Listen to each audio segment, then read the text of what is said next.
Биз 4 бала менен ушундай чатырда жашап атабыз. Biraz da susuz kalabız. Тоннасын 300 сомдон сатып алабыз. Таза сууну чыгарып берсе жакшы болот бизге. Бул аймакты шаар десем таң калбаңыздар. Себеп дегенде Ош шаарынан 20 чакырым алыста жайгашкан Алмалык айылында Ош шаарынын тургундары жашап келет. Жашоочулары Ош шаарыныкы болгон менен жер тилкелери Ноокатка караштуу. Мунун айынан көптөгөн талаш тартыштар жаралып келет.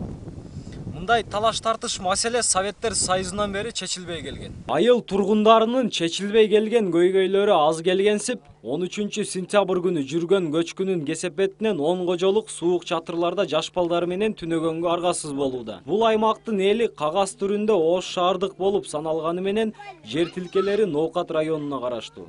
Чечилбеген социалдык маселелер чындыгында көп. Маселен, аймактагы жол 24 жылдан бери жаңыланган эмес. Үй бүлөлүк дарыгерге кайрылыш үчүн 27 чакырым жол жүрүүнү талап кылат. Бала чака ооруп калганда биз обязательно түнү бир маалда чыгып алып неме издейбиз. Машина издеп шаарга барабыз. Мына жерде мындай карай турган доктурлар бар. Булар барсаң градусы көтөрүлүп кетиптир. Кичине градуста эле түшө турган эмени өлкөлдү берет. Болсо болду, болсом Ошко баргыла дейт.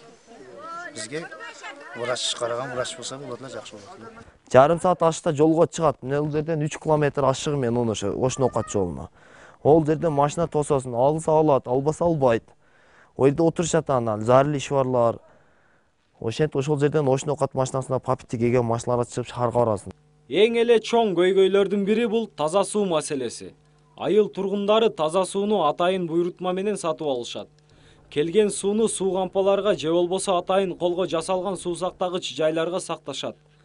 Айыл тургундарынын айтымында сатып алынган суу 10 күндөн 1 айга чейинки убакытка жетет.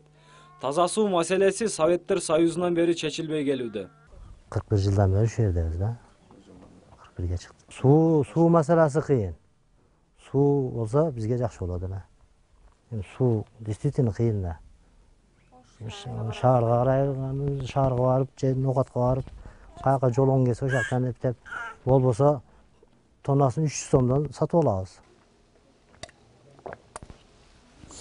Бул эмне эле суу ичип турат деп ойлоп атсаңар керек барыңыздар. Бирок чындыгында келгенде Алмалык айылында суу маселеси эң эле орчундуу көйгөйлөрдүн бири. Себеп дегенде бул суу бул жерде айылда такыр чыкпайт.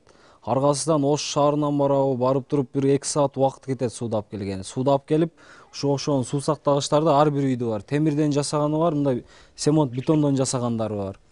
Бул суудун дамы мен ичип жүргөн суудан бир топ башкача да, айырмасы өтө чоң. Мындай дамы да башкача. Может, балким бул суу бир 10 күн тургандыр, балким бир 5 күн тургандыр, дамы өзгөрүп, мындай бузула түшкөн бир аз. 15 күн темир суу кампанын ичинде сакталган сууну төгүп салайын десе, акчага келген. Ошондуктан жергиликтүү калк бул сууну күнүмдүк тиричиликте аргасыздан колдонуп келет. Алмалык айылынын жашоочуларынын колдонгон суу канчалык деңгээлде адам өмүрүнө зыян келтириши мүмкүн деген суроо менен суу кандай абалда экендигин билиш үчүн санитардык эпидемиялык станцияга кайрылдык. Тилекке каршы кайрылуубуздан натыйжа чыккан жок. Биздин кайрылуубуз ишке ашыш үчүн 3000 сом акча каражаты сарпталарын айтышты. Бирок текшербей туруп эле 30 күн сакталып калган сууда бактериялардын көбөйүп кетерин айтышат. Вот алар айтып биз эме кылабыз, системадан биз албайбыз деп атат. Жөстөп эме система качан эметкен, качан куйган биз каяктан билебиз. Биз деген скважинадан алабыз, же ошол эмеден алган суудан алабыз деп атат. Биздин правилада ошондой болду. Ошо да, анан эмне дейсиңер? Анан эртең анан кийин элдерге муну итсак эмнен билем аны. Дила. Ошондо 3000ге жакын болот экен да акчасы ондо.